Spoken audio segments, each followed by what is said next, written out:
শখ করে চারাগুলো লাগিয়েছিলাম, সব জলের তলায় চলে গেল গো। কপালে যা ছিল তাই হলো বাবা। নদীর জল তো বাঁধ মানছে না, দেখছিস না কেমন হু হু করে জমির দিকে বাড়ছে। বছর এই জমির উপর নির্ভর করেই তো আমাদের সংসার চলে। এখন এই ধানগুলো নষ্ট হয়ে গেলে সারা বছর খাবো কি? উপরওয়ালা যা করেন মঙ্গলের জন্য করেন। তুই ভেঙে পড়লে তো চলবে না, নতুন করে কিছু ভাবতে হবে। ভাববো? কি ভাববো? আমার সমস্ত সঞ্চয় তো এই চাষেই ঢেলে দিয়েছি। এখন বীজ কেনবার পয়সাও তো নেই গো। নদীর ধারে এই মাটি বড় উর্বর ছিল, কিন্তু এই অকাল বর্ষা সব লন্ডভন্ড করে দিল। অত চিন্তা করিস না তো, বিপদের সময় মানুষই মানুষের পাশে দাঁড়ায়। গ্রামের লোকজন আছে, দেখিস একটা পথ ঠিক বেরোবে। পথ কি আর এমনি এমনি আসবে মা? এখন তো সব মাঠেরই একই দশা, কারোরই ভালো সময় যাচ্ছে না। আমার তো মনে হচ্ছে এই বছরটা আমাদের উপোস করেই কাটাতে হবে। অত অশুভ কথা বলিস না। দেখ, আকাশটা একটু পরিষ্কার হওয়ার ইঙ্গিত দিচ্ছে, হয়তো ঠিক বৃষ্টি কমে যাবে। তুই বাড়ি যা, একটু চা খেয়ে নে, আমি দেখি কোনো ব্যবস্থা করা যায় নাকি। হ্যাঁ মা, তুমি তো জানোই আমাদের অবস্থা। ওই মোড়ল গিন্নিমার কাছে যে খাজানার বাকি টাকাটা দেওয়ার কথা ছিল, সেটা তো এখন অসম্ভব হয়ে পড়েছে। ওনার কাছে যাওয়ারও যেতেও ভয় করছে। ভয় করিস কেন? পরিস্থিতির কথা বললে কেউ কি আর না বুঝে থাকে? মোড়ল গিন্নিমা গ্রাম চালালেও মানুষ তো খারাপ নন। তুই ধৈর্য ধর। আমি কি আর ধৈর্য না ধরে পারছি গো? কিন্তু চোখের সামনে নিজের রক্ত জল করা পরিশ্রম এইভাবে জলের তলায় তলিয়ে যেতে দেখলে তো বুকটা ফেটে যায়। জানি রে জানি, কিন্তু কি আর করা যাবে, প্রকৃতি আমাদের পরীক্ষা নিচ্ছে। তুই চল, এবার বাড়ি চল, ভিজে শরীরটা খারাপ হয়ে যাবে। হ্যাঁ চলো, কিন্তু মনটা কিছুতেই শান্ত হচ্ছে না মা। আগামী দিনগুলো যে কত কষ্টের হতে যাচ্ছে সেটা ভাবলেই রাতের ঘুম হারাম হয়ে যাচ্ছে।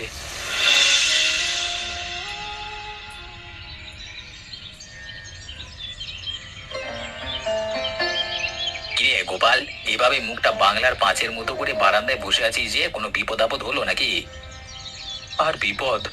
দেখছিস না নদীর জল সব জমি ভাসিয়ে দিয়েছে। আমি যা কিছু আমার সম্বল ছিল সবই তো জলের তলায়। পরিস্থিতি তো সত্যি খুব করুণ। মাঠের যা অবস্থা, তাতে এবছর ধান পাওয়াটা খুব কঠিন। কিন্তু এইভাবে চুপ করে বসে থাকলে তো পেট চলবে না রে গোপাল। আমি কি আর বসে থাকতে চাইছি? মাথায় কোনো বুদ্ধি আসছে না। সারা মাঠের চাষবাস শেষ, আমার জমির অবস্থাও ভালো না। শুনলাম গিন্নিমা নাকি দুর্যোগের মোকাবিলায় গ্রামের মানুষের জন্য কিছু বিশেষ ব্যবস্থার কথা ভাবছেন। তুই কি ওনার সাথে একবার কথা বলিসনি? গিন্নিমার কাছে যাব? কিসের জন্য? খাজনা মুকুবের কথা বলবো? উনি কি আর আমার একার কথা শুনবেন? তাছাড়া উনি তো কড়া মানুষ, যদি কিছু বলে। আরে না, অত ভয় করিস কেন? গিন্নিমা গ্রাম চালালে উনি সাধারণ মানুষের দুঃখ কষ্ট বোঝেন। আমি তো বাজারের সবজি নিয়ে রোজ ওনার বাড়ি যাই। উনি তো বেশ সহৃদয় মনে হচ্ছে। তুই নিজে গিয়ে ওর সমস্যার কথা জানালে নিশ্চয়ই তিনি একটা পথ বাতলে দেবেন। খাজনা মকুবের কথা না হয় পরেই হলো, কিন্তু নতুন করে কিছু পরামর্শ তো উনি দিতে পারেন। তুই ঠিকই বলেছিস রফিক, সত্যি কি যাওয়া উচিত? একদম। এই বিপদ থেকে একা বের হওয়া সম্ভব নয়। গ্রামের বড়দের সাহায্য নিলে কাজটা সহজ হয়ে যায়।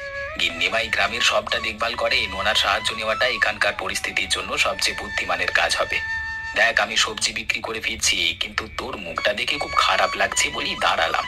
একবার গিয়ে দেখ না, ক্ষতি তো কিছু নেই। তুই ঠিকই বলছিস, এভাবে হাত গুটিয়ে বসে থেকে তো লাভ নেই। কালকে সকালেই আমি গিন্নিমার বাড়িতে যাওয়ার চেষ্টা করব। খুব ভালো সিদ্ধান্ত। নিজের ভরসায় যতটুকু করা যায়, বড়দের পরামর্শ তাতে নতুন দিশা দেখায়। আমি চললাম, বাজারে আজকে ভিড় কম, তাড়াতাড়ি ফিরে যেতে হবে।